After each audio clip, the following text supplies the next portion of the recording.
Uh, Thank you. Am I audible? Yes, sir. Yes, sir. You are all. Yeah, thank you very much. Let me share the screen. Kindly confirm whether the slide is visible in the full screen mode, Yes, sir. Yes, sir. whether the slide is visible to the audience in full screen mode. Yes, sir. Okay, fine. Thank you. Thanks, Professor, for the kind and generous introduction. Let me move straight away to the topic. The topic which has been assigned to me by the organizer is to talk about the data analysis using RStudio. Here I'll be focusing on three important things. Of course, in the first session, how to estimate the descriptive statistics, correlation coefficient, and how to run regression in RStudio. So before that, I would like to have some basic theory about the regression, because regression is the most widely and misused analysis in any subject. So you should have a basic understanding about the principles behind running a regression model.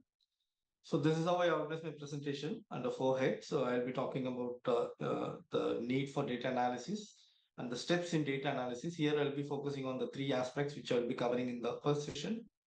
And then I'll be, since it is an online session, so I have taken some screenshots of the RStudio software where you can get the results of a sample data set which is already shared by the organizers to you. And then we will end the session with some take home message. So obviously everyone should know what is the need for data analysis. So for any researcher, so we should arrive at a comprehensive value from the whole large data set for any meaningful interpretation, right? So because if we have voluminous data, that will not give any a specific meaning, right? So you have to analyze and then you have to come out with some meaningful interpretation. So it also facilitates in understanding how people used to gain insight. So based on the results, so you can pose some questions or you can give some policy suggestions that get some policy insights. And also it also helps in making some decisions, right? For example, when you run a regression on yield versus several inputs.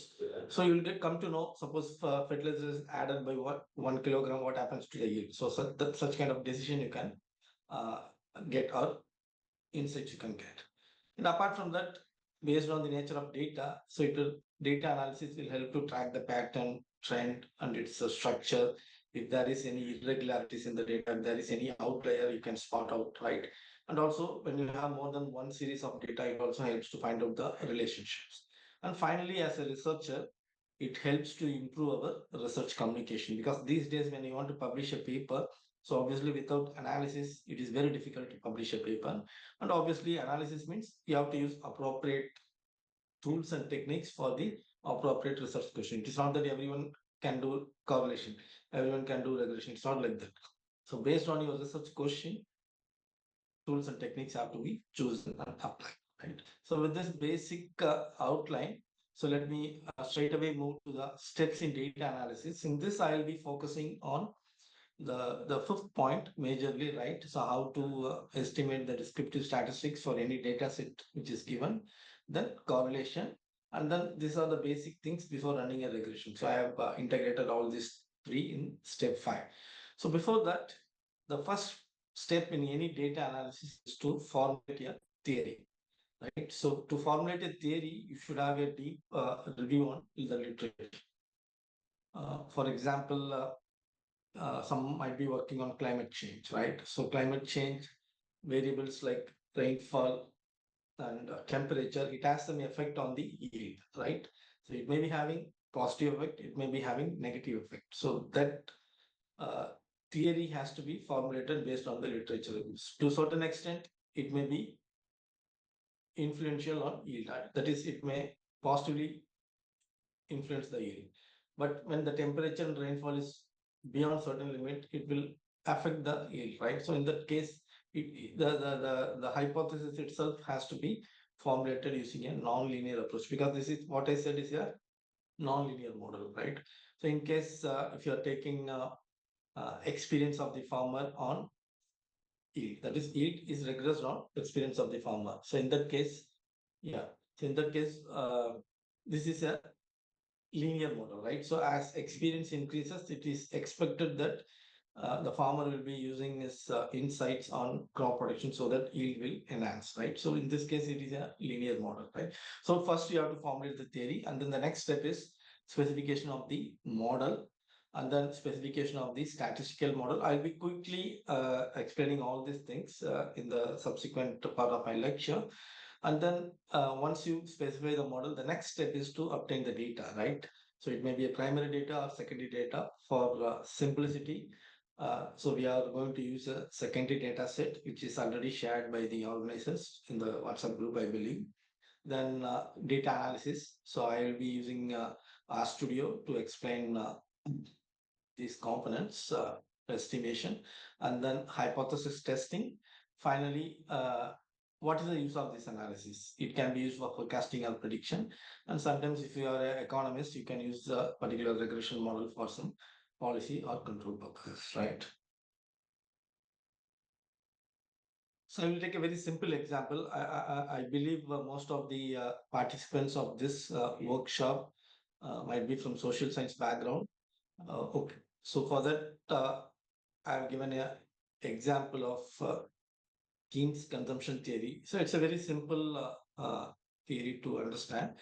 Suppose if your consumer income increases by 1 rupee, right, or else 100 rupees, let us say. If a consumer income increases by 100 rupees, the consumer will not spend all the 100 rupees increased income on spending, right? So it will be less than 100 rupees, right?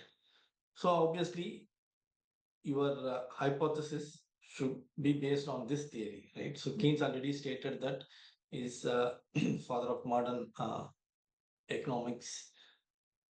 Keynes states that on an average, consumers increase their consumption as their income increases, but not as much as the increase in their income. So which means that the increase in consumption will be less than the increase in the income level. So obviously the expected change will be less than one. We call in economics, we call it as marginal propensity to consume. That is change in consumption due to change in income will be ranging between 0 and 1, right? So once you formulate such a kind of theory, right? So another example I will give, if you're a non-economics participant, uh, adding a fertilizer, it will lead to increase in the crop yield, right? So obviously there is no any restriction. Okay, like here we have a restriction that the coefficient will be should be ranging between 0 and 1, but in the second example, what I said, between yield and fertilizer, there is no any restriction, right? So you add fertilizer, you expect higher yield, right? So once you have such kind of theory or hypothesis, the next step is to specify the model. So in this case, I have given a model of consumption. Here we have in the slide, if you see, we have a equation that is y equal to beta 1 plus beta 2x. Here y we call it as a dependent variable, that is consumption in this case. So consumption is a function of income. X is the income, right? And I already told that beta 2 is a coefficient which is attached with x, which means that we call it as a partial regression coefficient, right? Or slope coefficient. So our purpose in regression is to find out the value of beta 2 and of course beta 1. Beta 1 in this case, we call it as intercept, right? So these are some of the technical terms. I know for some it will be very difficult to understand, but since you are going to use regression, so you should have some idea about these terminologies, right? So the idea here is, so consumption is a function of income. It is fine. But consumption is not only a function of income, it is dependent on several other factors like age of the consumer, then other factors like preference, right? So this all will be accounted by some factors, right? So which we are not included in the model, right? So that will be counted as beta 1. Even if income is 0, somehow you will consume, right? So that value is given as B1 here. So even if income is 0, so the second part becomes zero, right? But when income is zero, we are not going to stop the consumption. Somehow we have to spend, right? So that will be either from our savings or from borrowing. So that will be revealed by the value of B1, right?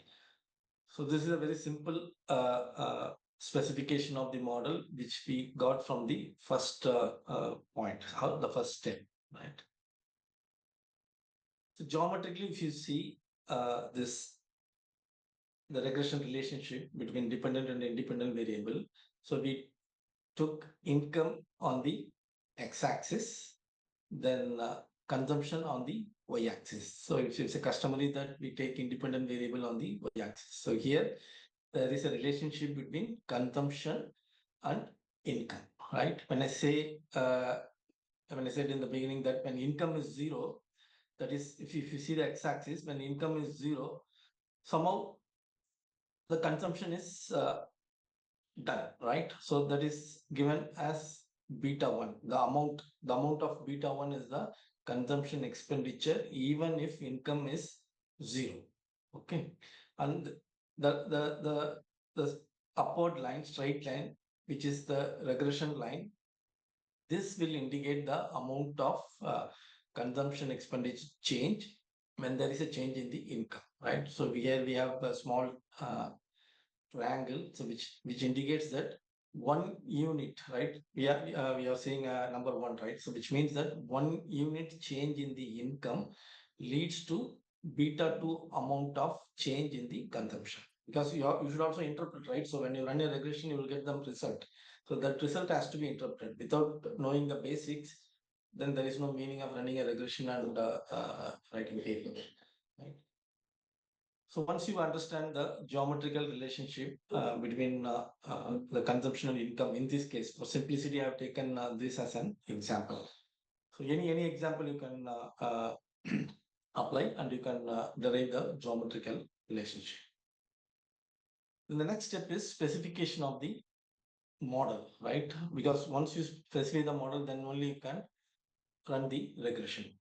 So in this case, I already told that apart from income, there are several other variables like age of the member in the family, size of the family, then your religion. So these are all some of the factors which influence the consumption apart from the income, right? So obviously it becomes difficult to generalize the relationship, right?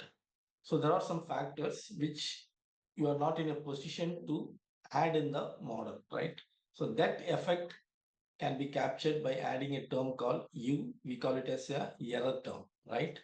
So this error term will reflect the difference between the actual consumption and the estimated consumption, right? So which means that there are some other factors which influence directly on the consumption apart from income also in this case. So that is captured by the error term, right? So once you specify the econometric model, then the next step is you have to run the regression. So this is a very simple regression model. In economics, we call it as two variable regression model. Here we have the two variable regression model is based on the number of variables which we include in the regression, right? And again, it's a simple linear two variable regression, because most of you are beginners with respect to this topic. So I have taken a very simple example. So once you run the regression, right? I'll be telling how to run the regression in the subsequent part of this lecture. So once you run a regression, so you see a straight line, right? Some black line. So that is the mean regression line. So it is expected that all the consumption points should be on the line. In that case, it is a perfect estimation. But unfortunately, we won't get like that. There will be some estimates which will be either above the line or below the lines, right? So that is captured by the error term, right? So that is called as U error term, right? So the difference between the actual value and the predicted value. So in a regression model, it is always expected that the error should be minimum. So when the error is minimum, it means that your model is precise. Okay. So now coming to the data. So once you had implemented all these past three steps, the next step is obtaining the data. So in this case, we are going to use the data which is shown in the slide as of now. So here we have a time series data, right, on consumption and income, right? So income means it's a gross domestic product of a country in this case, right? The data pertains to US, right? Here, if you see, we have year on the first column, the second column Y, that is the consumption expenditure, and the third column is X, that is the gross domestic product. Alternatively, we call it as income. Okay. So now we are going to apply the RStudio commands to get the descriptive statistics, followed by correlation, and then regression. I think in the morning session, you have been explained about the visualization, right? So in this process also, I'll be telling how to get some visuals, right? So I'll be sharing the codes also, because since it is a 1 hour lecture, it is very difficult to complete all the things in 1 hour, right? So I'll be explaining the basic theory, then I will show the commands, and the interpretation also I will tell, and then I will share the commands. So you can click the command and automatically the commands will get executed to get the results, right? So the first one is descriptive statistics, right? So basically the descriptive statistics is the first part of any analysis. You have to start with descriptive statistics. Maybe it's a time series or cross section or panel data, it doesn't matter.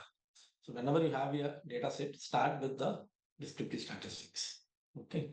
So the purpose is to get a concise information about the whole data set, whether there is any too much deviation from the mean, or whether there is a normal distribution or not, right? So the command for getting descriptive statistics in RStudio is given here, which is given in the blue text, right? Summary within parenthesis, you have to give the file name, right? So automatically when in Stata, when you enter the command summary, once you open the bracket, automatically it will suggest the variable name. So if you click that, then automatically you will get the results, right? So in this case, RStudio by default, it will give some of the descriptive statistics like minimum of value of that particular series. Then first quartile. Quartile means the whole series is divided into 4 parts, right? First part contains 25% of the data, second part are another 25%. Then the second quartile is the median, right? The middlemost value of the series. And then we have Q3, that is the third quartile. And then finally, the last is remaining 25% of the data, right? So apart from that, first quartile, RStudio also will give median value, mean value, third quartile, and maximum, right? It will give for all the series, whatever you have given, including in this case here also is taken, but we don't want that. We are interested only to know the summary statistics of consumption as well as income, right? Then the next part is, so whatever I said in the previous slide, these are all measures of central tendency, right? So we also want to know the measures of dispersion, right? So if you want to know the measures like standard deviation, so the command is given here, right? ST stands for standard deviation, and then within parentheses you give the file name, and dollar, it should be followed by dollar symbol, and the variable name, right? So automatically you will get the standard deviation for income series. Similarly, standard deviation is given for consumption series, right? Then we have another statistics called variance. Variance is nothing but the square of standard deviation, right? So you can get, so these are the individual commands. So you can get all these values in a single command also. So I have given that command in the file which is already shared with the organizer, right?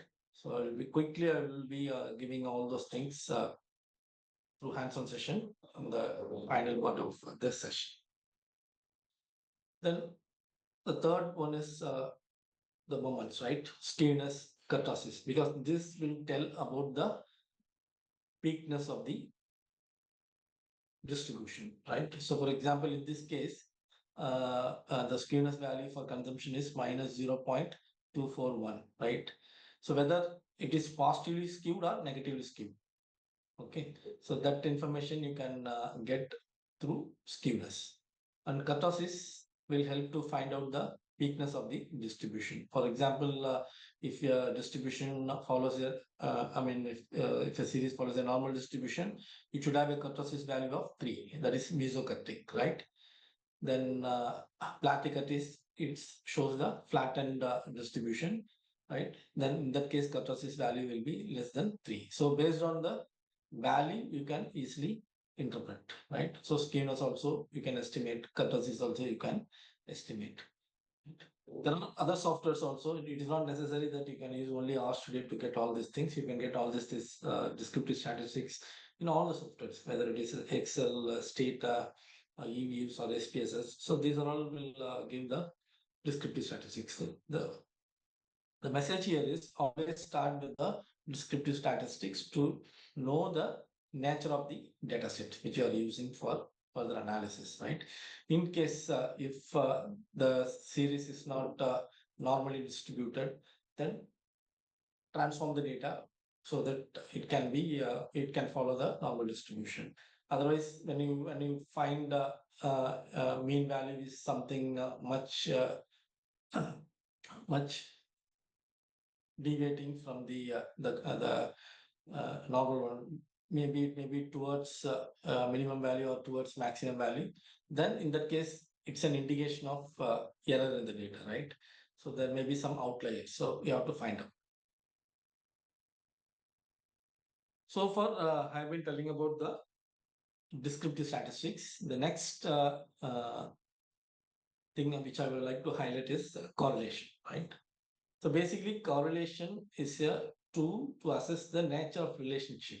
So it will just only tell about the nature of relationship, whether there is a positive relation or negative relation or no relation, right? So nothing beyond that. So the correlation coefficient ranges between -1 and +1. I think you might have studied all these things in your school or graduate level, right? So when we have -1, it's a perfect negative correlation, and +1 is a perfect positive correlation. And there are other values that ranges between -1 and +1, right? So the formula is given here, and the the right panel shows the different possible correlation patterns, right? For example, if you take the panel A, right, wherein I'm plotting the cursor, so it is a perfect negative correlation, -1. R value is R is the alphabet which we use to denote the extent of correlation coefficient, right? And among the correlation measures, Carl Pearson correlation is quite popular, and almost all the softwares estimate the Carl Pearson correlation coefficient. So R equal to -1, it's a perfect negative correlation, and the panel B shows a negative correlation, right? So the data points are scattered, but it is showing something like a downward trend. So it's a negative relationship. And third, if you see, it is somewhat negative, right? And if you see the panel D, you can't find any specific patterns, right? So in this case, the correlation coefficient is 0. There is no correlation between two variables, right? Then if you see the panel E, so here there is a positive correlation. So something like value is 0.6, right? And the shaded region wherein more observations are there, you get correlation coefficient of 0.34. And the last one is it's a similar of positive but not perfect, right? Because we are not getting the exact value of 1, it is something 0.9. So which is an indication of uh, positive correlation, right? So here also you can find out the significance of the correlation coefficient. Whether the value may be higher, sometimes it may not be significant. So that also can be done using RStudio, right? So for example, in the data which we are going to use, the correlation coefficient is 0.9992. So which means that it is close to perfect positive correlation, right? So if you see the scatter plot, this is called a scatter plot. I have given the code for generating the scatter plot, right? So x-axis we have consumption and y-axis we have the income, that is the proxy is GDP. So plotting these two data sets, you get a upward straight lines. If you see the data points, right? The data points are almost lying on the line, right? They are not away from the line, right?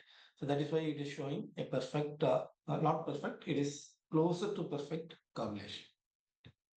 So once you establish such kind of relationship, then only you can move to the next one, regression. Because if there is no correlation between two variables, then there is no meaning in running the regression, right? Basically, correlation is to assess the nature of relationship, right? Whether there is a positive relation or negative relation or even no relation. If there is a positive or negative relation, then you can go for, and of course, if it is significant, then you can go for the regression. The regression will tell that if income increases by 1 unit, what happens to the consumption expenditure? The cause and effect, that kind of relationship you can get from the regression. Whereas correlation will show only the natural relationship. So coming to the third one, regression. So regression is the main tool which used to estimate the values of beta 1, that is intercept in this case, then beta 2 slope coefficient in this case. So there are a lot of methods through which you can estimate the regression. The most widely used method is OLS, ordinary least squares. These are all technical terms. At least you remember this, right? So even if you don't know the algorithm behind that, but at least you remember this. So through OLS, the formula is given here. Manually also you can do it, right? So you can estimate the beta value manually using the formula given here. And for beta 2 and beta 1 also, the formula is given here, right? So when you use this formula, you get the values of beta 1 and beta 2. So for the sample data set, the beta 1 value is minus 184.08, which is called as intercept, right? Which means that when income is 0, the consumption has reduced by 184 units. Okay. And the beta 2 value is 0.7064. I already told in this case or in this hypothesis, we formulated the equation as like beta 2 ranges between 0 and 1, right? Because as income increases by 1 unit, consumption will increase, but less than the level of income increase. So obviously it should range between 0 and 1. So here we got a value of 0.7. So which means that whatever the hypothesis we frame, that is correct, right? So again, there are some statistics through which you can test it. So here we have to use T statistic, that is student T statistic, to test it. Of course, all the softwares these days, it will give the statistical significance also when you run the analysis, whether it's a correlation or regression. So once you estimate the regression, so we'll get a equation like this, right? So earlier I have given the equation as y, which means that it is not estimated, just it's a relationship, econometric relationship. Right now, it is denoted as y cap, which means that it is estimated, right? So y cap means after estimation. So y cap equal to minus 184.08 plus 0.7064 xi. So this is the regression equation we got after the estimation through OLS approach, ordinary least square. So how to interpret, I already told, right? when x means income. When income is zero, obviously this portion will be zero, right? So y will be equal to minus 184.08, which means that when income is zero, the consumption reduces from the mean value by 184.08 units. That is the interpretation. So coming to the interpretation of beta 2, that is 0.7064, right? So let us, for simplicity, let us take 1 rupees, right? So income as a 1 rupee. If income increases by 1 rupee, that is X, if income increases by 1 rupee, the consumption increases by 0.7064 rupees, right? Since we are having plus symbol, it indicates that consumption increase. Sometimes we may get negative also, maybe not in this case. In some other example, if we get a negative value, then we have to interpret like reduction in the income, sorry, reduction in the consumption, right? So depending upon the sign, you have to interpret. Of course, I will share the slide also. All the interpretations are given here so that you can take the interpretation and you can adopt for your research. Since this data is from a textbook called the Amodha Gujarati, the units are different. It will be in dollar instead of rupee. It will be in cents instead of paisa, right? So of course, the next step is hypothesis testing. So here we hypothesized that the marginal propensity to consume, that is in this case, change in consumption due to change in income should be positive but less than 1, right? So that is the theory proposed by Keynes, and obviously we got a value of 0.70. So it means that it is theoretically it is correct, right? Now whether it is statistically correct, that is whether the value 0.70 is less than 1. So for that, we have to test for statistical inference. We call it as, technically, we call it as hypothesis testing. So here we have to see the t value pertaining to this 0.70, that is called as estimated t value. So the estimated t value has to be compared with the table t value at a particular degrees of freedom, right? And if the calculated t value or estimated t value is more than the critical value or table t value, then we have to reject the null hypothesis, right? So of course, in this case, it is statistically significant, and we are rejecting the null hypothesis. Then what is the use of this regression, right? That is another question. So why we have to run a regression and what is the use? So one purpose is to know the statistical significance, right? For example, fertilizer significantly improves the yield. That is one thing, that is fine. Or increase in temperature leads to fall in yield level. So that is another use of regression. That is fine. But now the question is, we can also forecast it, or we can also predict using the regression equation, right? For example, in this case, the consumption and income data. So we have data till 1996. Okay. Suppose if you want to find out the consumption level for 1997, that is for the next year, in case for finding out the or forecast the value for the subsequent year, just substitute the values, right? Because we already got the intercept value through regression, that is minus 184. We also know the slope value, regression coefficient, right? 0.70. So here we have to include the income, right?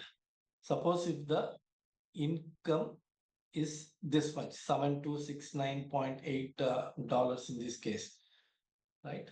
Then your consumption will be having a value of something like 4951.3. It's a simple math, right? So you substitute the value and get the forecast or predicted value.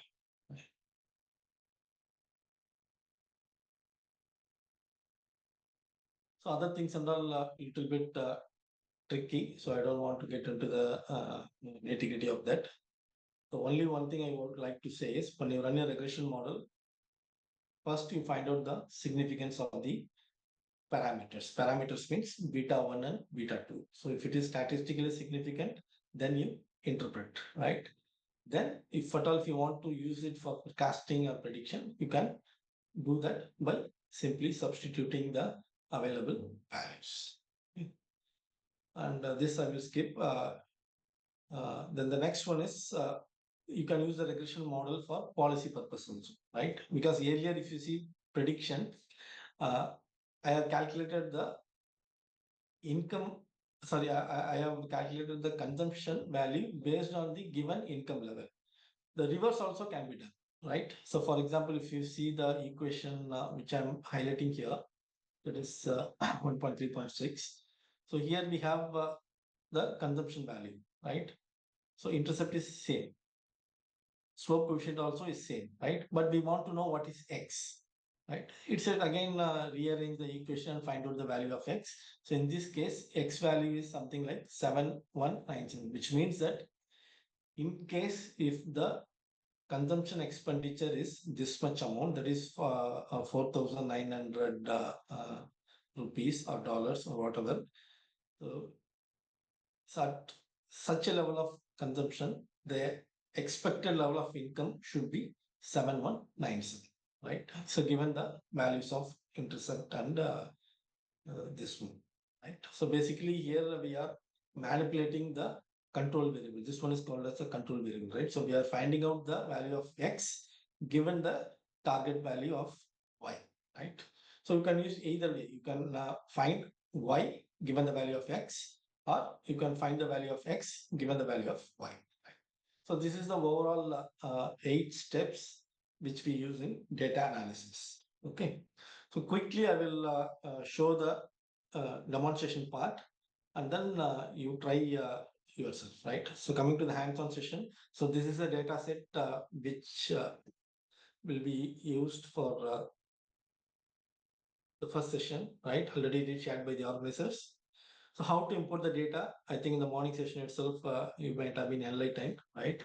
So at the top, if you click the file, so you get option for importing data set.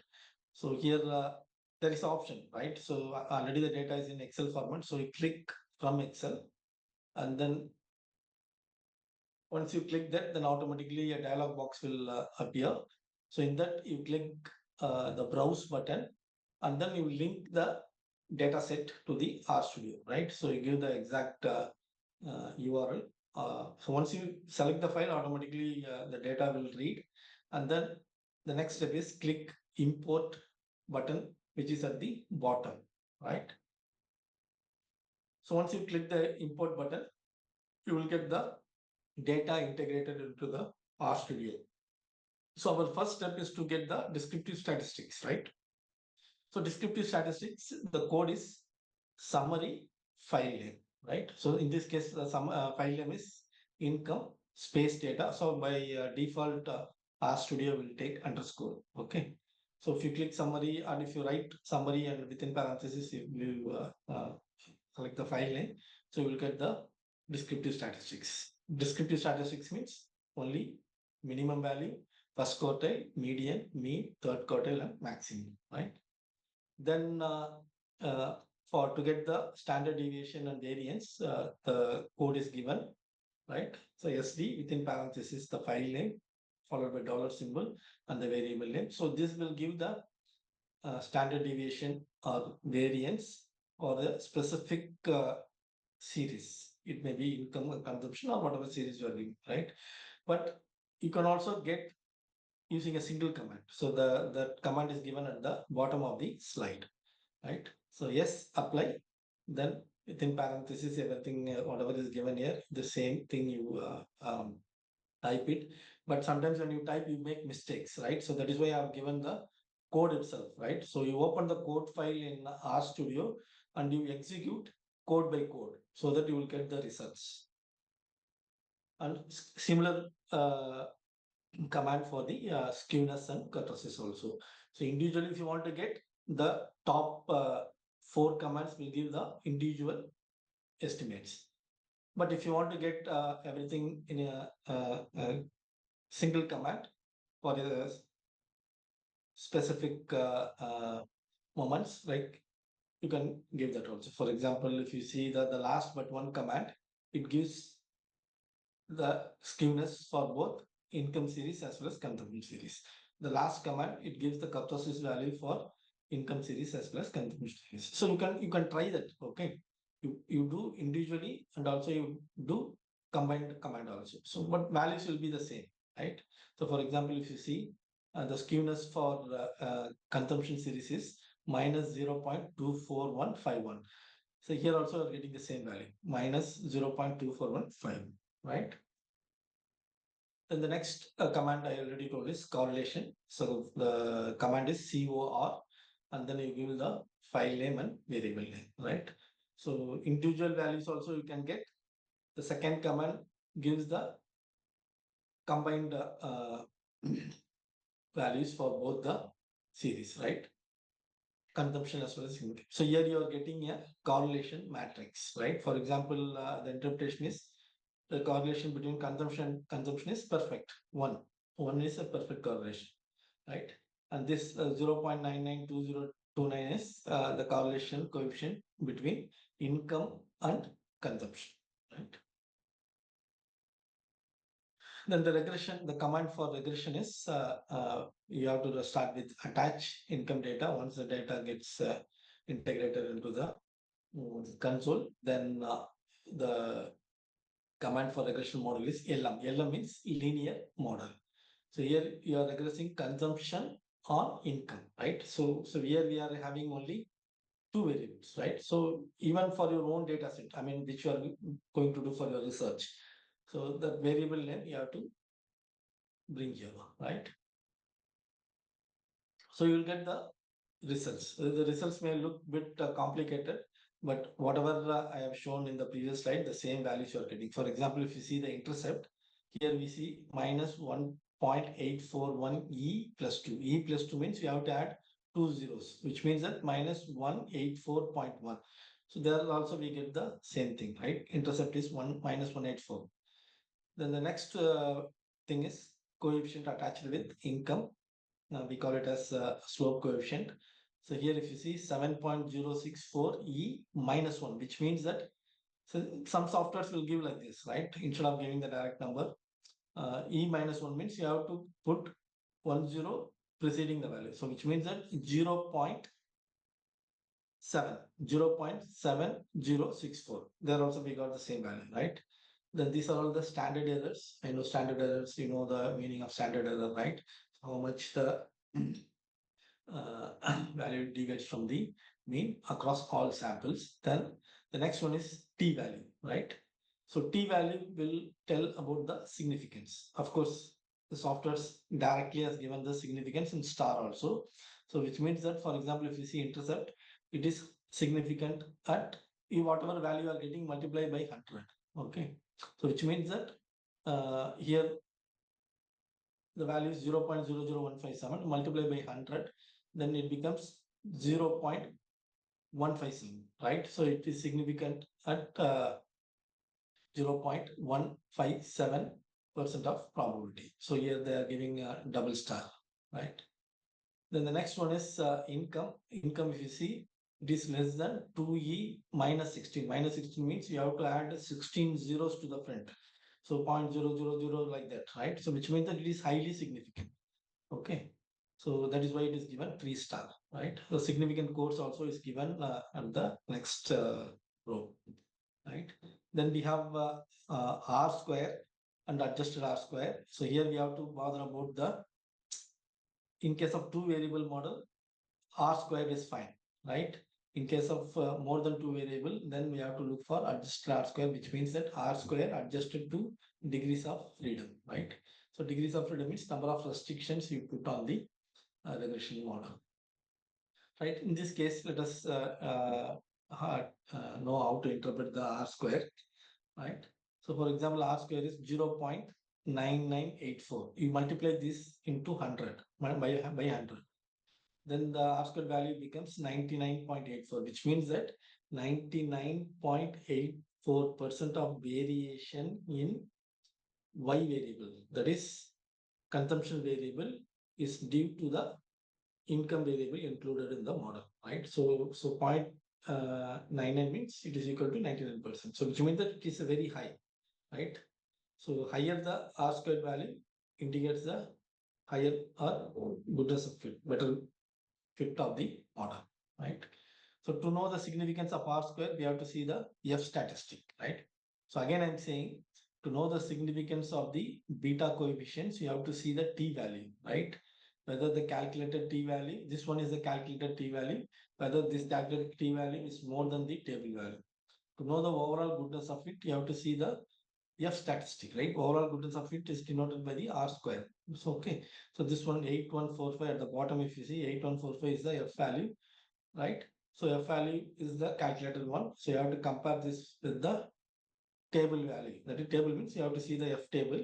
And obviously in this case, the calculated value is much more than the table value. So because of that reason, it is highly significant. So of course it is given here also the p value of right. So less than 2.2 e minus 16, which means that you have to add 16 zeros to the front.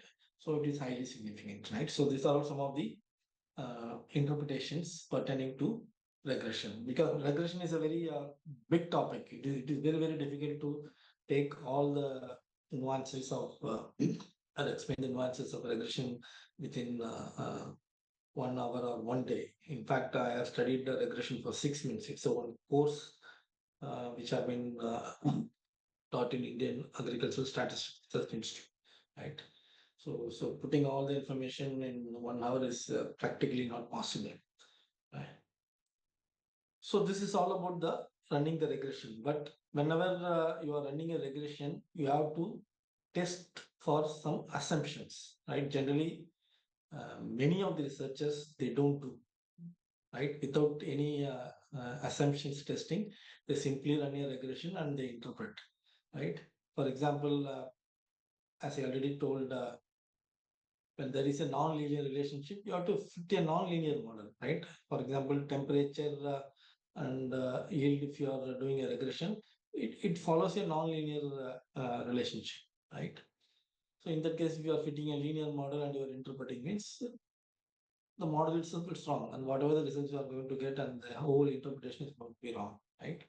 So there are certain assumptions. Quickly, I will tell because of paucity of time. Uh, the first one is linear, because I already told this model is a linear model, two variable linear model. So to know whether it's a linear or not, first run a scatter plot and then find whether there is a linear relationship or not. Of course, in this case, it is fine, right? Then the normality of residuals. I already told residuals means the error term, right? So the difference between the actual value and the calculated value. Okay. So this normality of residuals, you want to test for whether it follows a normal distribution or not. The codes are given here at the as the blue text pertains to the code with respect to normality of residuals. So you have to run a plot called normal QQ plot, right? So there will be a 45-degree line, right? So if the error data points lies around the red line, which indicates that it's a normal distribution, right? So through this you can find out. Okay. Then another assumption is we in before running a regression, we assume that whatever the error terms we get, it follows a homoscedasticity, which means that the variance of the error term is constant. It won't change, right? So for that, there are a lot of tests, but one test I have mentioned here, studentized Bruce-Pagan test. The codes are given, right? I know it is very difficult to remember all the codes. That is why the codes are shared. Just you copy and paste, you will run the value, right? So this homoscedasticity assumption has to be tested. And if the test value, for example, if you see here, the value is 2.0826, right? And the probability value is 0.149, which means that it is statistically not significant. So we are rejecting the null hypothesis of uh, homoscedasticity, right? And heteroscedasticity is assumed, right? And the last one is not last one, last but one, autocorrelation. Autocorrelation means there is an assumption in regression that the error terms between one point and another point, it is not having any correlation, right? Again, to test that, we have a standard test called Durbin-Watson uh, test statistic. So that value should be around 2, right? For example, here it is given DW means Durbin-Watson. So this value should be around 2, right? So if it is around 2, which means that there is no evidence of autocorrelation, right? So the chart also will give an idea. Okay. And the next one is detecting outlier. That is more important because when you have a data set, so you should know whether the observations are outliers or not. Outliers means extreme observations which affect your results. When there is a extreme observation, so better if it is an outlier, statistically, if it is outlier, you have to remove that and then you have to run the model, right? So for that, there is a test called Cook's statistic. The command is given at the top, right? So this measure will indicate how much an observation influences the result of a regression analysis. So find out statistically whether that particular observation is that is when you run the when you run this test, you will get a value called d value, distance, Cook's distance. In case if the d value is more than 1, it means that that is an influential value, right? So it's an indication that it's an influential value. So better you remove that value and run the regression and you see whether there is any change. If there is a drastic change and change in the significance, then it is better to retain the new regression. And if there is no drastic change or there is no change in the significance level, then you can retain the original data and you can run the old regression and you can interpret, right? So these are all some of the things which I would like to share with the participants, right? So now what I want to say at the end of this lecture is uh, there are a lot of softwares like RStudio is one of the popular softwares. Of course, it's a free software, right? So you can have a training session on RStudio and you can run any analysis. But without knowing the basics, if you fit a regression model and you run, obviously you'll get a result, right? But a statistic, a person from statistics or econometrics, they can find easily whether the model what you fit is correct or not. If it is not following any theoretical background, so obviously there is a large chance for rejecting your thesis or your research. So with this information, let me conclude my talk, right? So the main purpose of data analysis is to turn observations into evidence and evidence into action, right? So whatever data you have, try to find a best model using the available tools and techniques, right? So now I will open we have few minutes. I will open the RStudio and I will tell you how to do in maybe in 5 or 10 minutes and then we will wrap up this session.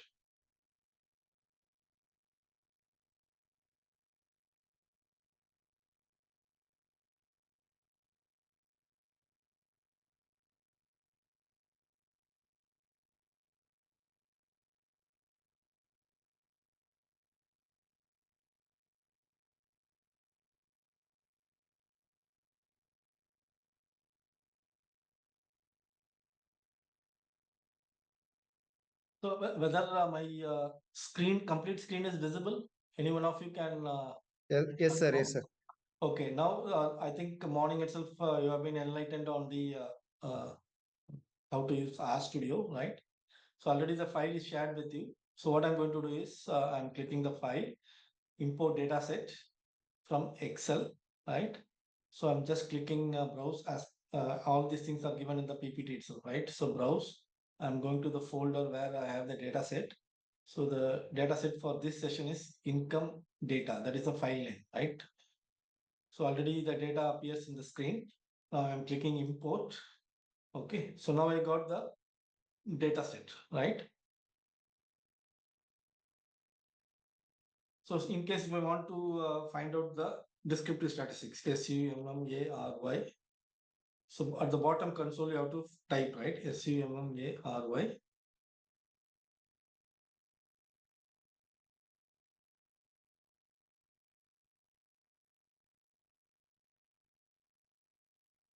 income data. So once I start writing income, the file name comes, I'm clicking that, then press enter.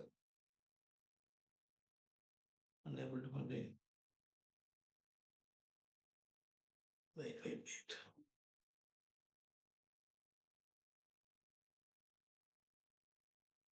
There is a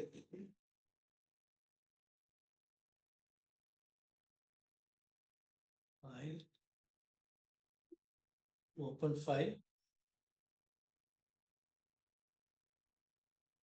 So there is a file called attach comments, right? All the comments are given here. I'm just clicking the file.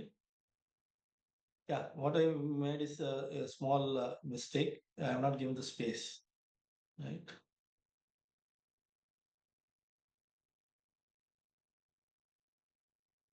So at the bottom,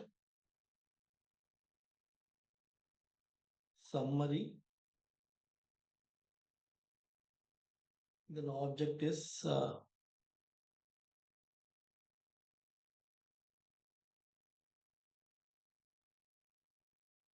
yeah. So once I click the command, after once I type the command and I press enter, then I'm getting the result, right? So like that, all the commands are given in the slide as well as in the code file, right? So for example, going to the top, the first command is summary. Already I got it, right? So I'm clicking that, and you have a command called run. If I click command, then you get executed command. Then attach income data that I have to do for getting the SD and all, right? Then I'm going to give the standalone command for getting the standard deviation for income. I'm selecting this command and I'm clicking run, right? So I got the standard deviation for income alone, but I want to get standard deviation for consumption variable as well as income variable. So in that case, what I'm going to do is I'm selecting the seventh command and I'm clicking run, right? So here I get the values, that is variance values for consumption as income in a single command, right?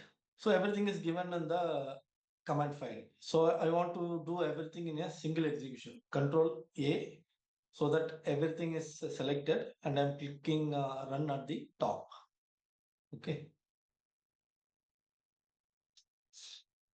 So here I'm getting the results. 1 minute. சொல்லுப்பா. Okay, cool. So here, right, so when I select all the comments are typed here, right? So I have selected all the comments and I'm clicking so that you get all the results, right? Including the assumptions, because mostly we fail to test the assumptions, but I have included all the comments for testing the assumptions also, right? Let us take only one specific case, that is for regression, right? So I want to know only the regression output. So regression output is given here, mod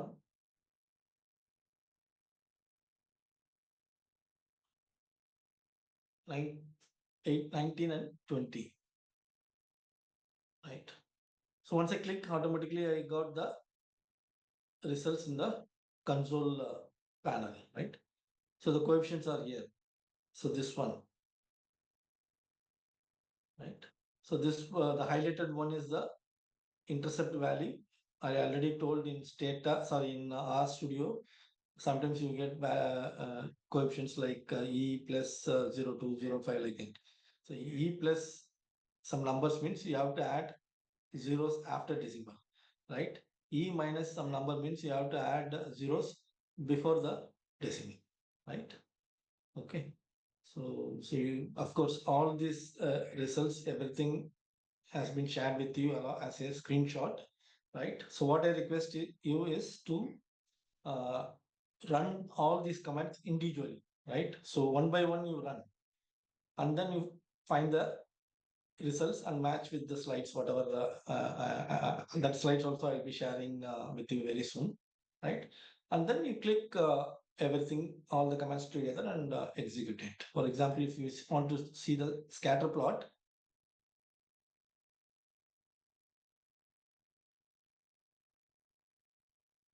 right?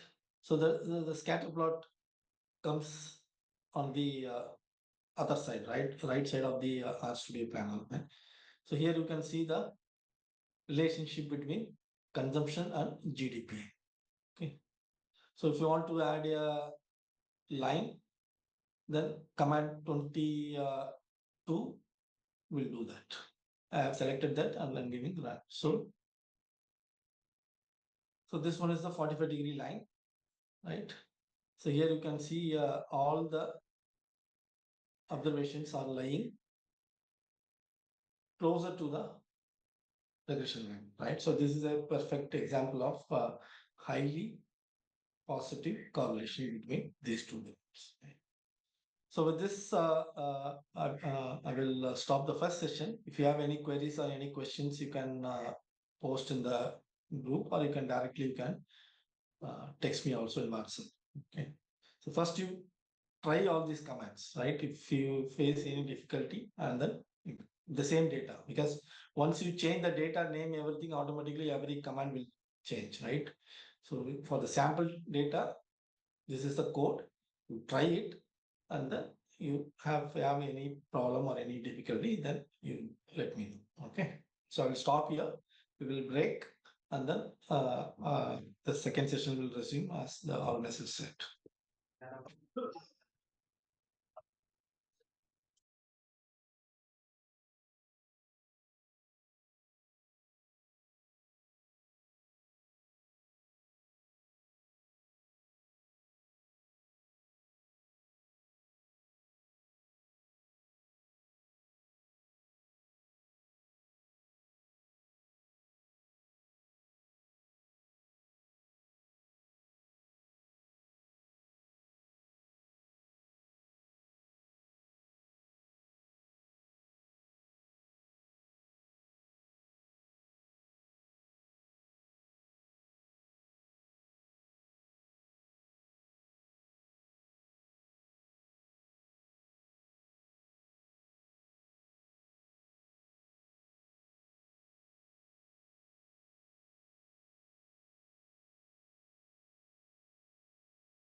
Can I start now, or need some time?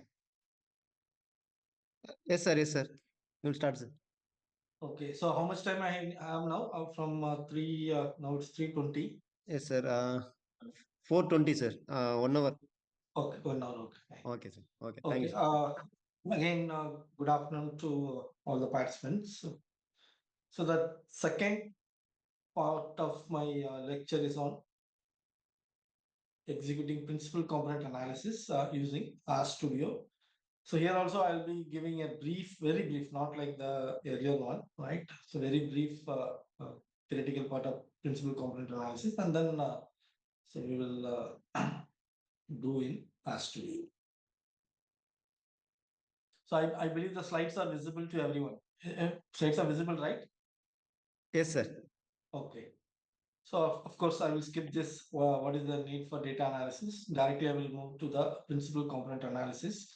So basically, principal component analysis is a statistical approach, right? When you have some problems in running a regression, right? So there are a lot of uses of principal component analysis. So here I will be giving a demonstration about the data or dimension reduction with use of PCE, right? So first, let me tell what is principal component analysis. As I already told, PCA is a popular statistical technique which is used in largely in social sciences to convert a set of observations which are possibly correlated, right? From a set of possibly correlated variables, principal component analysis will generate a new variable called principal components. These principal components are linearly uncorrelated with the original variables, right? For example, let us take a variable like farmer age and farmer experience. As age increases, farmer experience also increases, not necessarily farmer, anyone. As age increases, experience also increases. So, which means that there is a highly possible correlation between these two, right? When you include such kind of variable into the regression, we face a problem called multicollinearity, right? So to avoid such problem, so we have to apply some techniques like principal component analysis. What it will do, it will convert the original data to some other new data by taking the information from the old data, right? It will generate a new variable, and this new variable will not have any correlation with the original, right? So basically, PCA constructs a linear combination of original variables which contains the same information but orthogonal. Orthogonal means it's a technical term, which means that there is no correlation mutually. Okay. So of course, this is the functional framework of principal component analysis, right? So here also it is something like running a regression. So a set of variables, we run PCA, and it will give some new variables like principal components. Then we also get factor loading. Factor loading means it is a standardized regression weight associated with each principal component. And of course, we also get the error term like regression. Okay. So what is the use of PCA in research, right? So in the beginning itself, I told PCA has multiple uses. For example, I always use PCA to construct an index, right? For example, I think everyone might have aware of index like Human Development Index. Then we have Vulnerability Index, then Socioeconomic Vulnerability Index, Women Empowerment Index, Market Infrastructure Index. Likewise, we can construct a lot of indices in our research, right? So to construct an index, we have to consider multiple variables, right? Technically, they are indicators from different dimensions. For example, vulnerability index, right? So vulnerability is a function of three variables or three dimensions, like exposure, adaptive capacity, and sensitivity. So these are the three dimensions through which you can capture the vulnerability, right? And again, in all the three dimensions, you have to select some variables, right? Technically indicators, right? So when you aggregate all these indicators under each dimension or component, so you have to give some weights, right?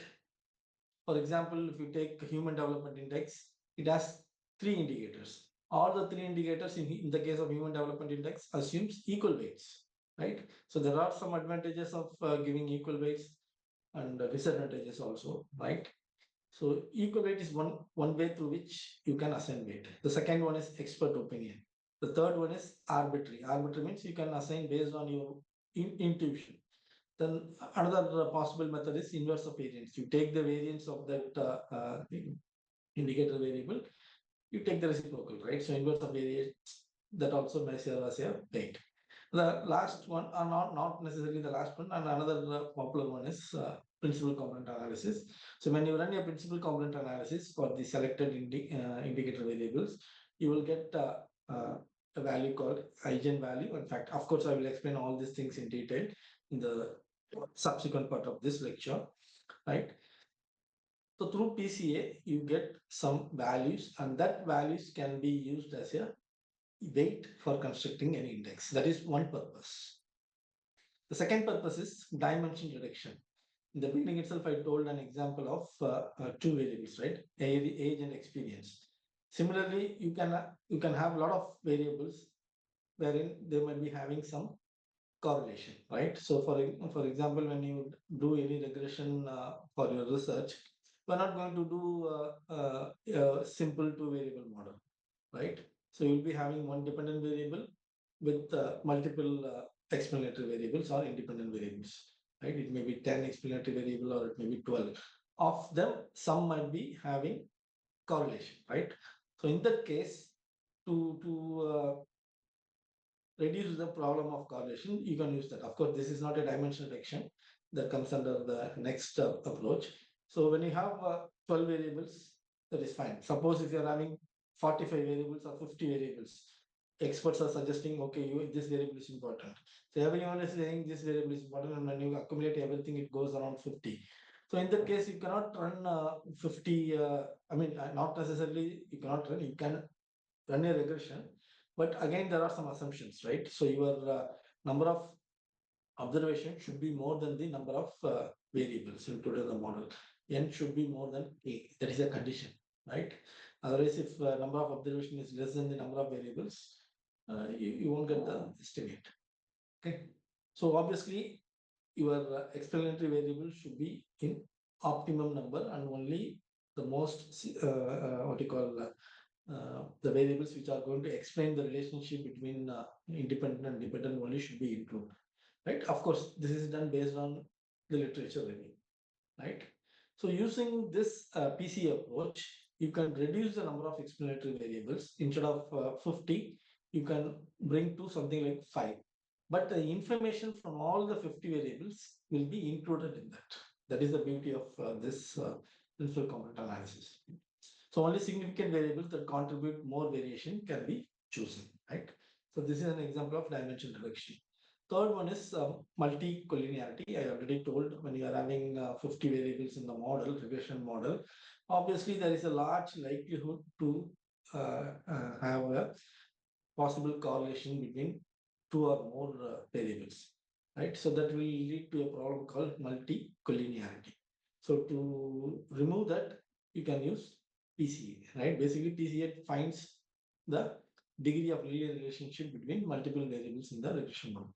So these are all some of the applications pertaining to principal component analysis in economics or data science, right?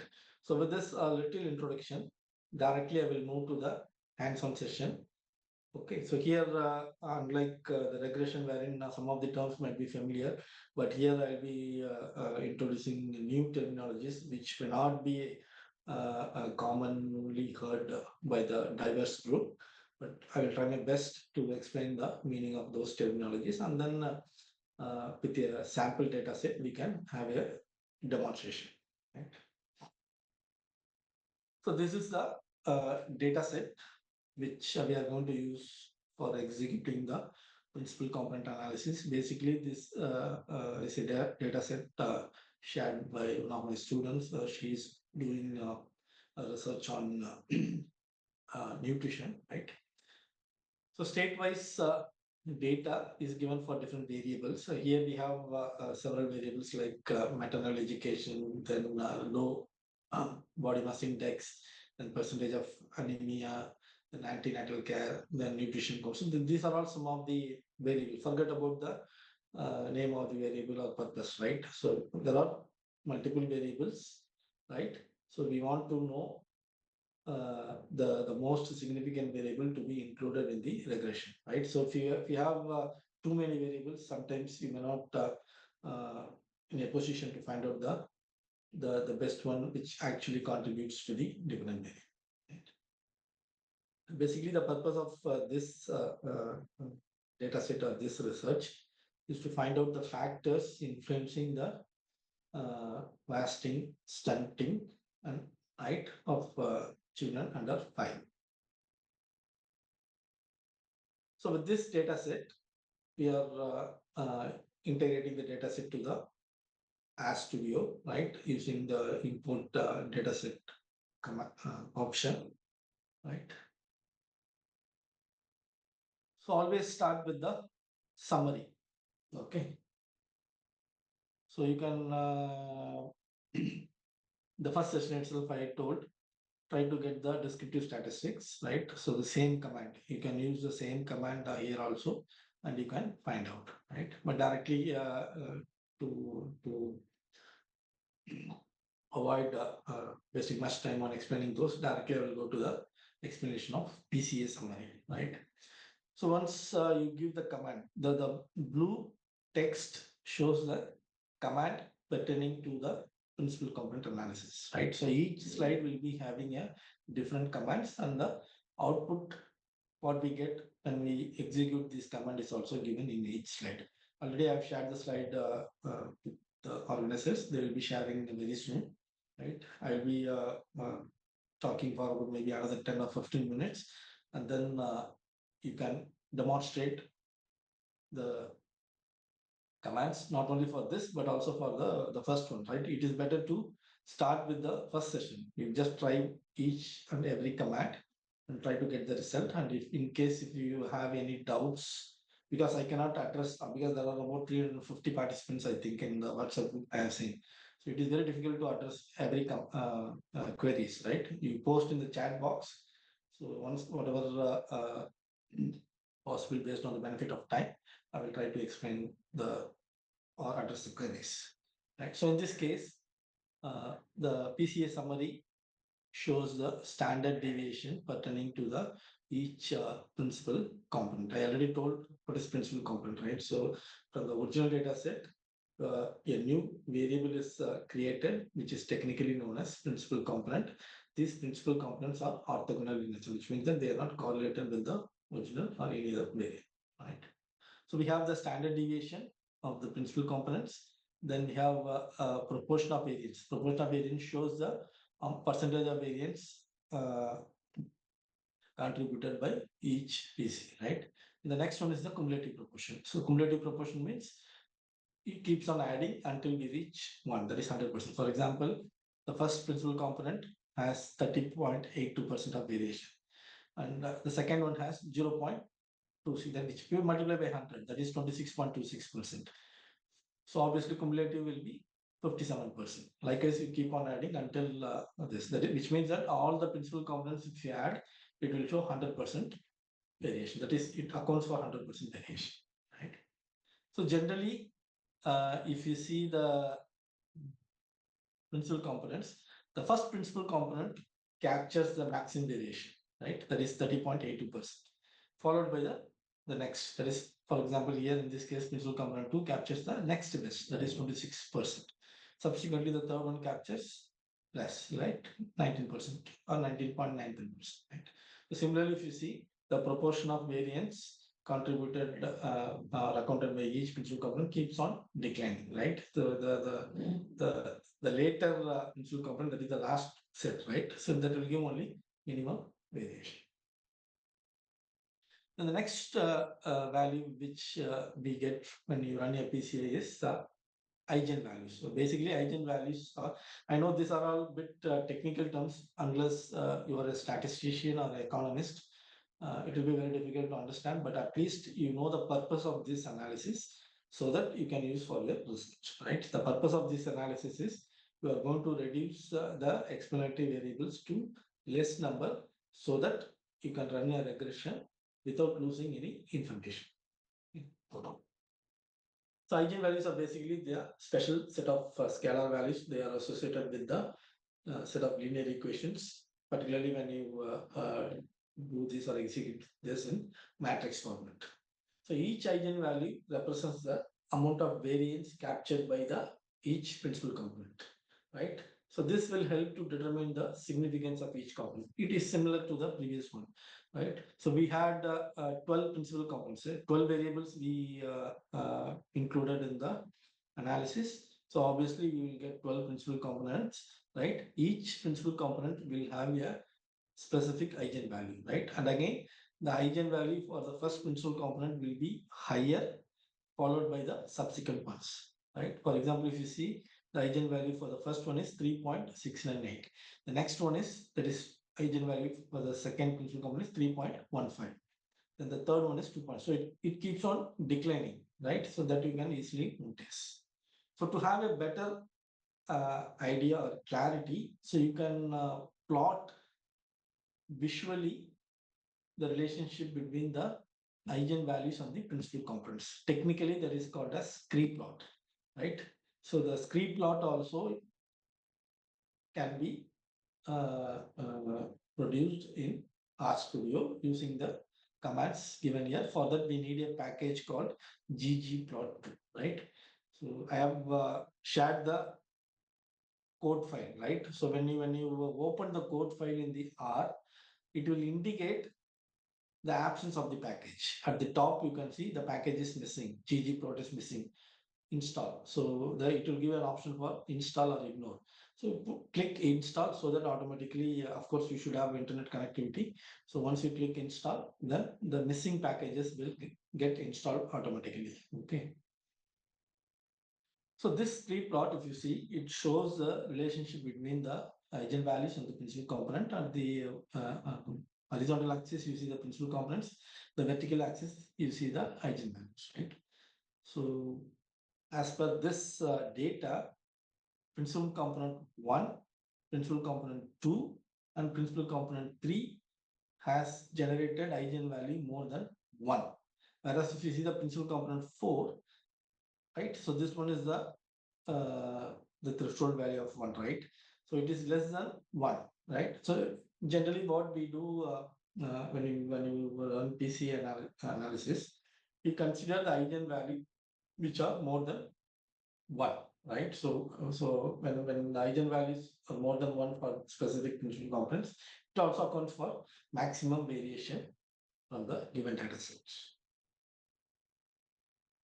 So this slide, the next slide shows the values, that is eigenvectors pertaining to the principal component 1 to principal component 12. Basically, eigenvector means it's a special type of vector in linear algebra. Again, it is associated with the matrix, right? Precisely square matrix. So this eigenvalue will show the direction of variation, whether it's a positive or negative. For all the variables, you will get a eigenvector specific to each principal component. Of course, the command for getting this is print within parenthesis PCA underscore results dollar rotation, right? So are you going to use all these values? Of course, in some analysis, depending upon the research question, right? If you're not interested in all these things, of course, you can directly execute the last command. That definitely will be using for your research. And this one, right? This slide shows the loadings, factor loading. This one is very important, right? So factor loading, I already told. Factor loading are the standardized regression weights. Okay. So in case if you want to use PCA for assigning weights, so in that case, you have to consider two things. One is factor loading as well as eigenvalues, right? So you have to multiply the corresponding eigenvalue with the corresponding factor loading of the respective principal component. So that will be the weights for each variable, right? So in this case, variable means maternal education, mom education, low BMI. So these are all the variables. So each variable has to be assigned some weight, right? In case your research is interested to construct an index, right? But here my purpose is not to construct an index. My purpose is to reduce the dimension of the data set, right? Instead of 12 variables, I want to reduce to something like 3 or 4, depending upon the results of PCA, right?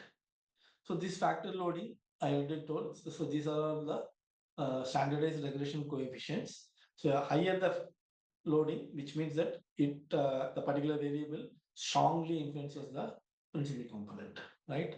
So in this case, we are getting only 3. RC means rotated components, right? So RC2, RC1, of course, RC2, RC1, and RC3, which means that in the beginning itself, I told, right, the eigenvalues which are having more than 1 only will be considered for further analysis. By default, some softwares will give that. For example, if you take SPSS, SPSS will give the results of factor loadings for which the eigenvalues are more than one, right? So in this case, we are giving a command. For example, if you see the second line of the blue text, there is a command. Here we are restricting the factors to 3. I'm pointing the cursor, right? I'm not sure whether is there a notation yet. So here, okay. So if you see here, I'm restricting the factor loadings to only 3 principal components, right? So for that principal components which are having eigenvalue more than 1, we get the factor loadings. Okay.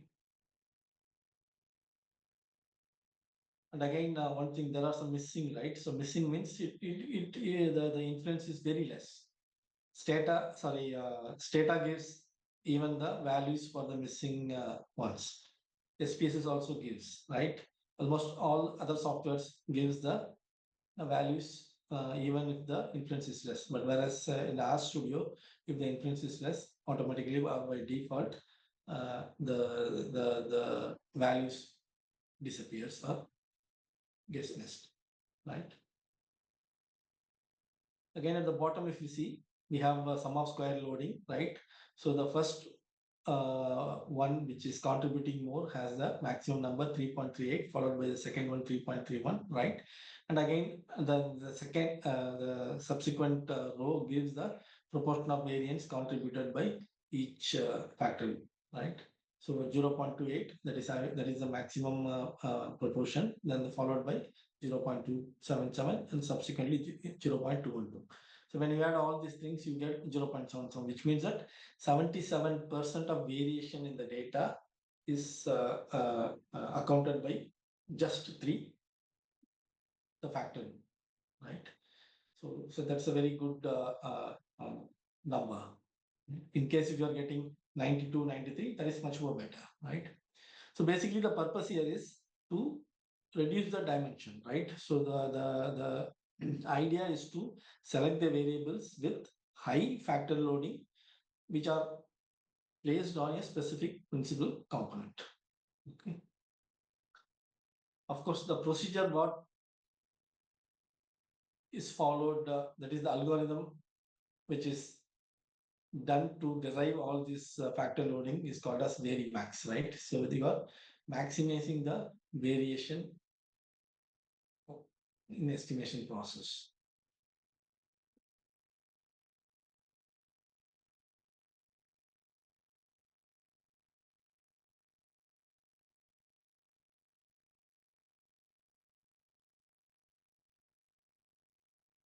Okay. And next, of course, the same results are shown here, but only with few variables have been highlighted, right? So under each factor loading, some values are highlighted, which means that, of course, it's manually we have done. It's not that softwares will do. We have done manually. Of course, software will also give the final one, but just to give more clarity, the highlight of these values have been done. So for example, if you see the second factor loading, anti-natal care has the maximum as 0.78, then nutrition counseling is having a value of 0.942, that is the maximum, right? So under each rotated components, you have the highlighted maximum values, right? Similarly, for the next rotated components, right? Maternal education, then low BMI, then anemia, then initial breastfeeding, then adequacy of diet. So all these variables contribute more to the rotated component, right? The remaining one contributed to the rotated component. So what is the need for these highlights? So with this, the highlighted value, we are going to get a new data set, right?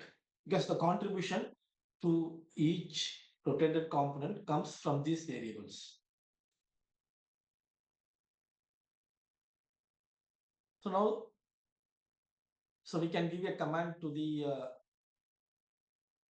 RStudio to extract the variables which contribute more to each component, right?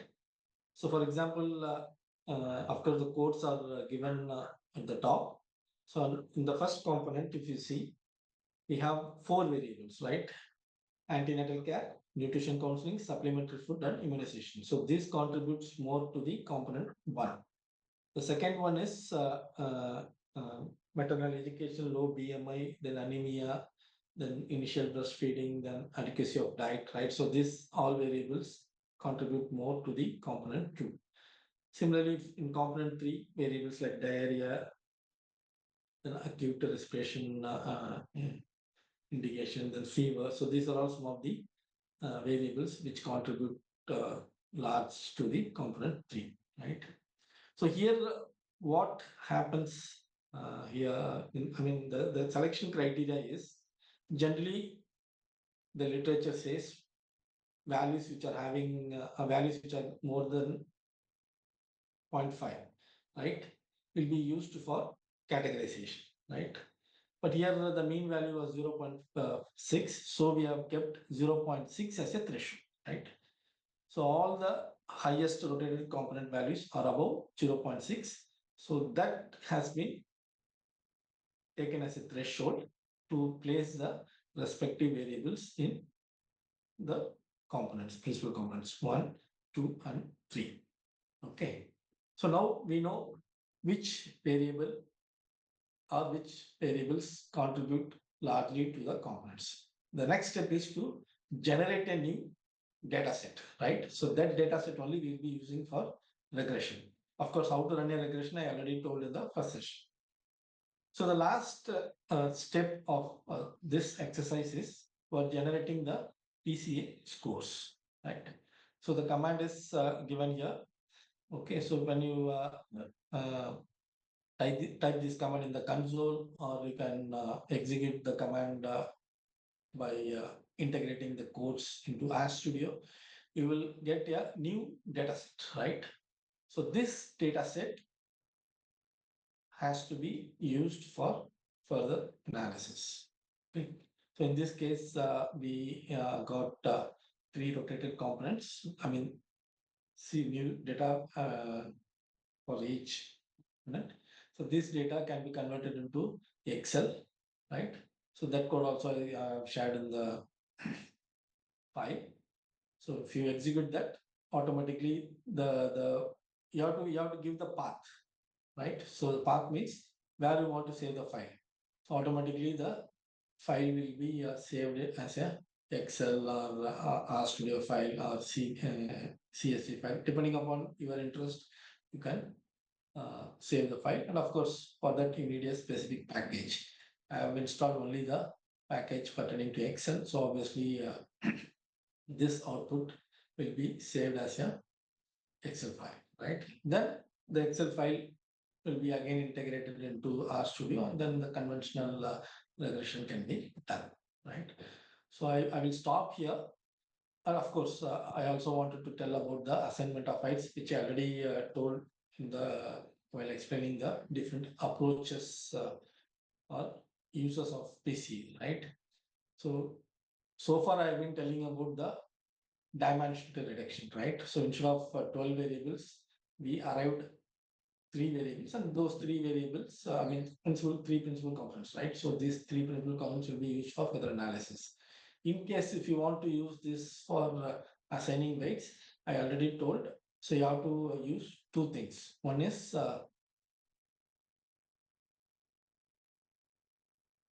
what I'm marking on the slide. Kindly make a note. We have to use factor loading, right? Better to take the absolute value. Absolute value means you ignore the signs. So factor loading has to be multiplied with the eigenvalue, right? So that will be the weight for a particular variable. Okay. So you can use results of PCA for assigning weights, right? So depending upon your research question, you can use PCA. As I already told in the beginning itself, PCA has multiple uses. At least as a beginner, you should know the purpose of PCA. And when you run PCA, your main objective is to reduce the factors, right? From, in this case, from 12 to 3, right? So with this, I will stop my discussion on principal component analysis. Now I will open the data set in RStudio, and then I will demonstrate one by one. And you can also do simultaneously in case if you face any problem or any error, just let me know so that we will try to sort it out, right?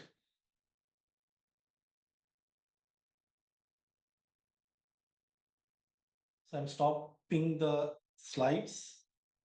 Now I will open the RStudio.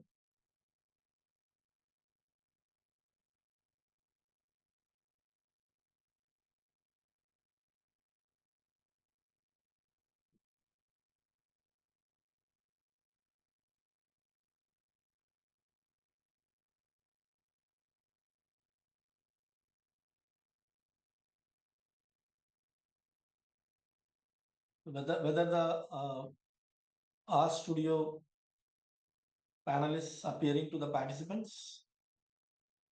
Yes, sir. Yes, sir. Okay, fine. So, so I have done my theoretical part. So the data also I will think the organizers are shared with the participants. So first integrate the data into the RStudio, right? So file, import data set. That is one option, right? The other option is here also you have import data set on the right side top. So import data set from Excel. Of course, I have shared a Excel file from Excel. So then try to link the URL, browse. So I have the file called rural, right?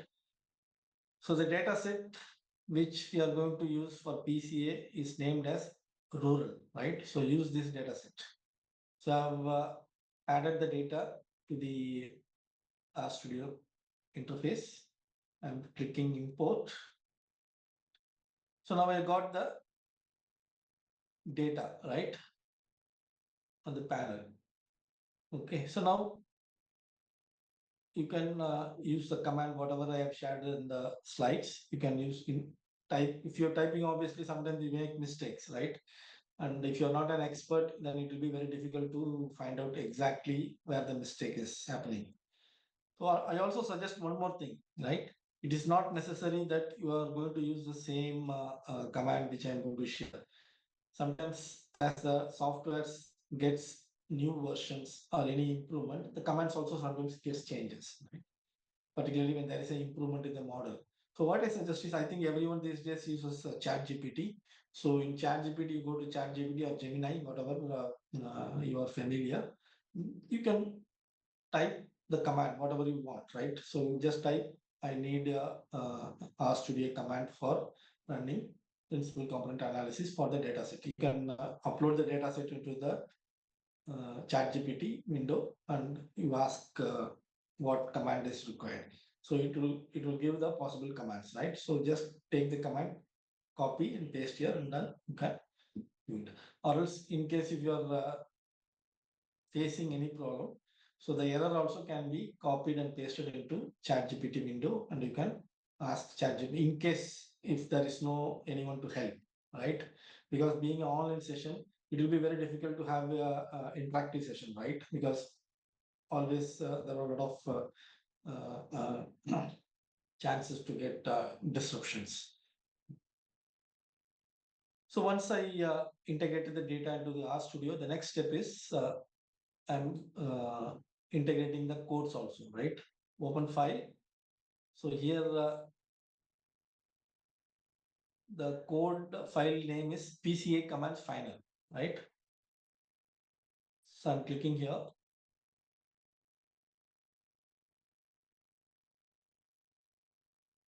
So I believe the code files are also shared with all the participants.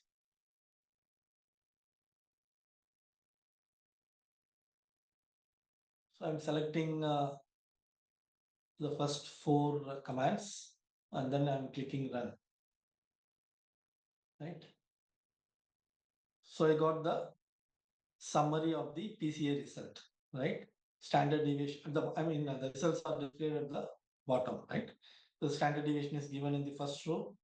The second row shows the proportion of variance. Then the third row shows the cumulative proportion. The same uh, results are shared in the slides also, right? Just I took a screenshot and pasted there. Suppose if I want to get the eigenvalues, the commands are given here, 6 and 7. uh, I'm running. So here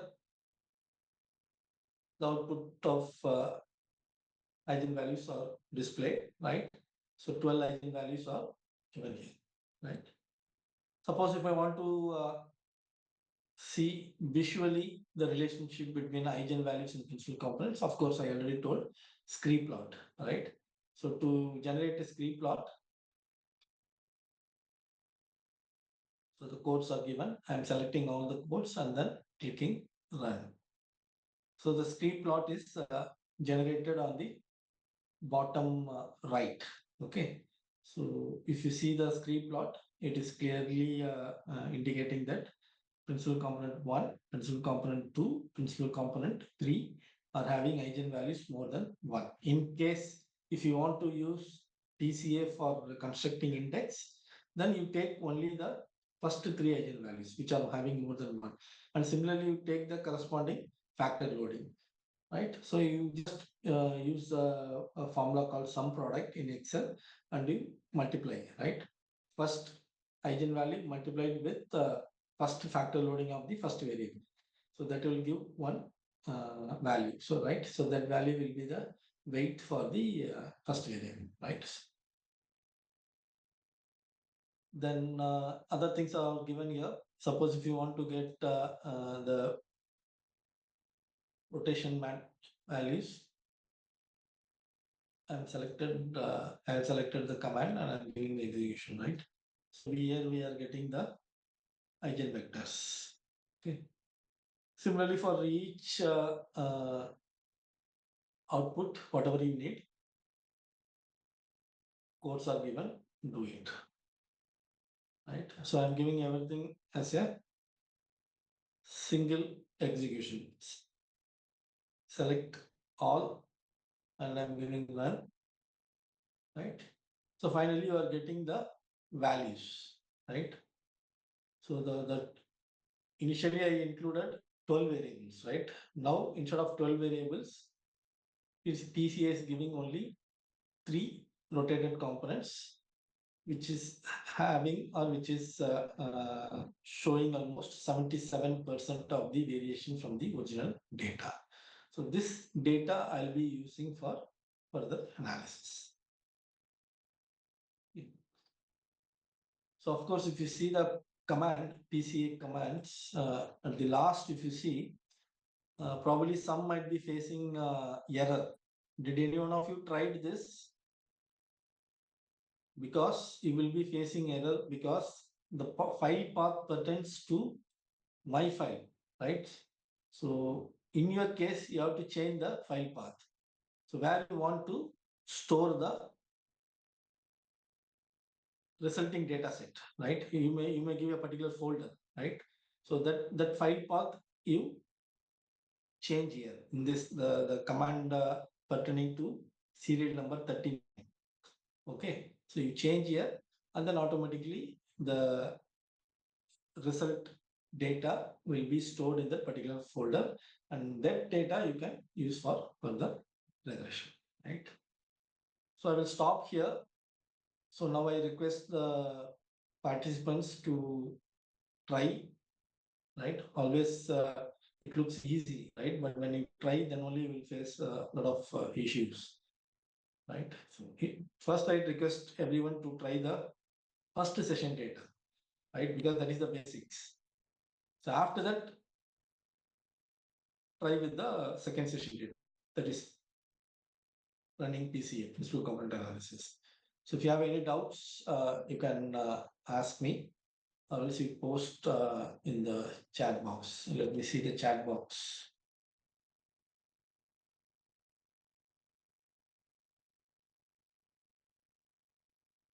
See, since while delivering lecture, I cannot see the chat text also simultaneously, right? So that will disrupt my lecture. So now only I'm in a position to see. Already most of the queries are addressed by Professor Perisami. So thanks to him.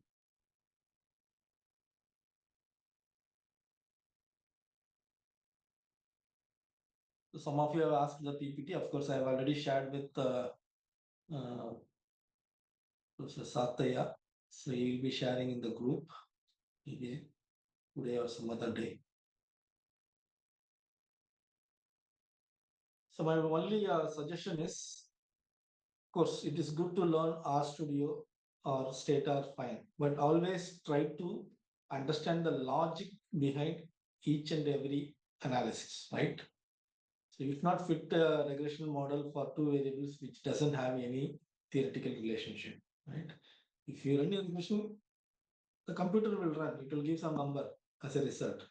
But if there is no theoretical background, then whatever you are interpreting, it becomes meaningless, right? So that is the purpose, key message I would like to convey to all the participants. So if you have any queries, my number is already shared.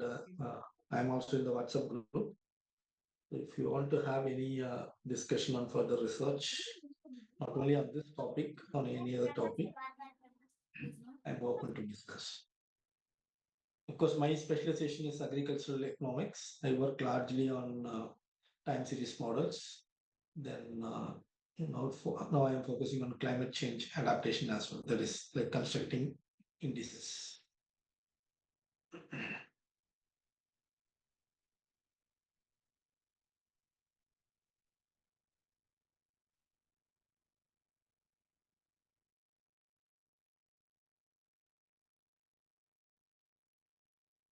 So all of you just try the data set, right?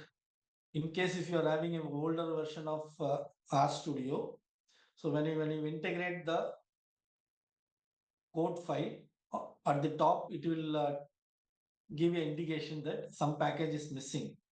So please install the package, right? Without installing the package, you will face a lot of error commands, right? So first update your software, then update the package, and then try to execute all the commands, right? First, execute the commands individually, right? Select all the command one by one and do it, okay? In case if you are having a separate data for which you want to do a regression or correlation or descriptive statistics, you have to change the variable name. So make sure, right? So whatever the codes which I have shared that pertains to my the sample data set which is shared, right?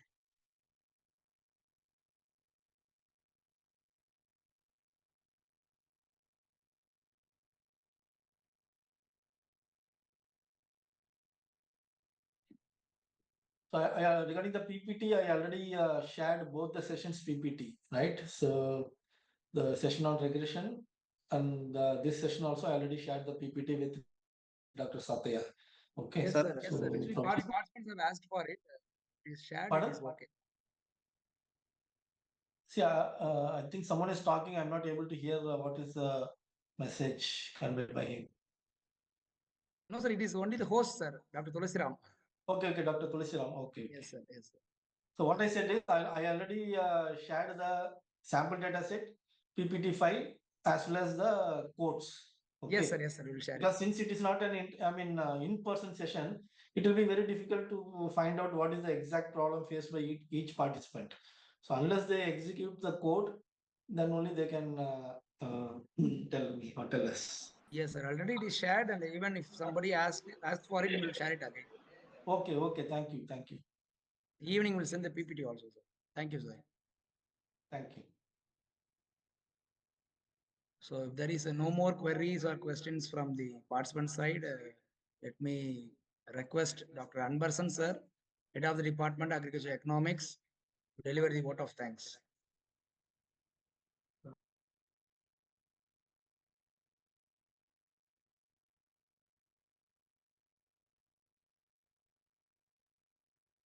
And one more information. I mean, sorry. I'm just taking few minutes just to inform.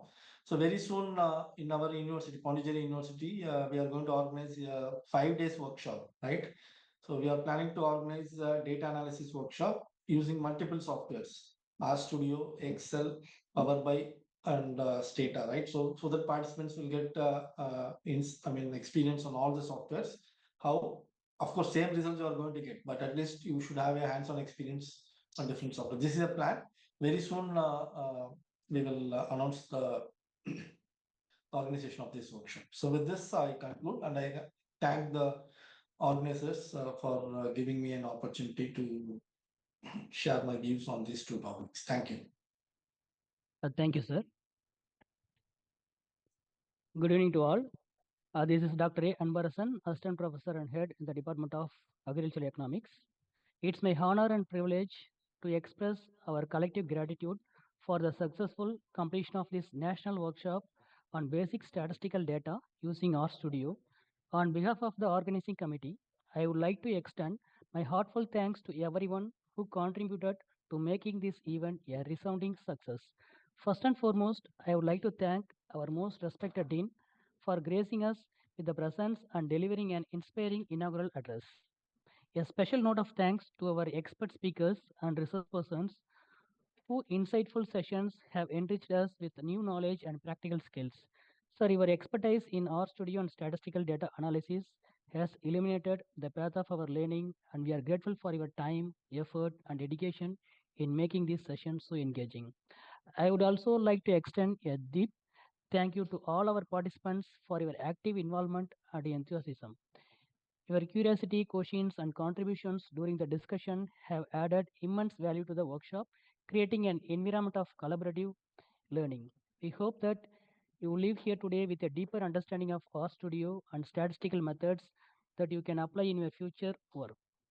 A big thank you to the organizing committee and all the volunteers who worked tirelessly behind the scene to ensure smooth execution of this workshop.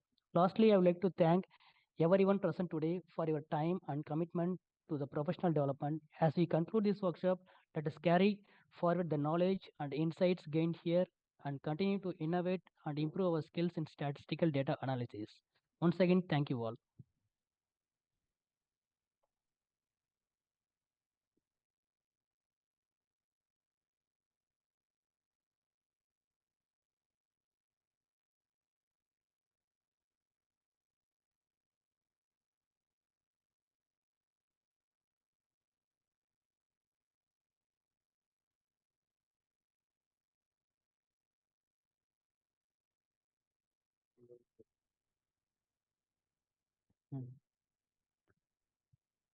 On announcement, we will share the e-certificates and video recording within a week to your mail. Thank you all.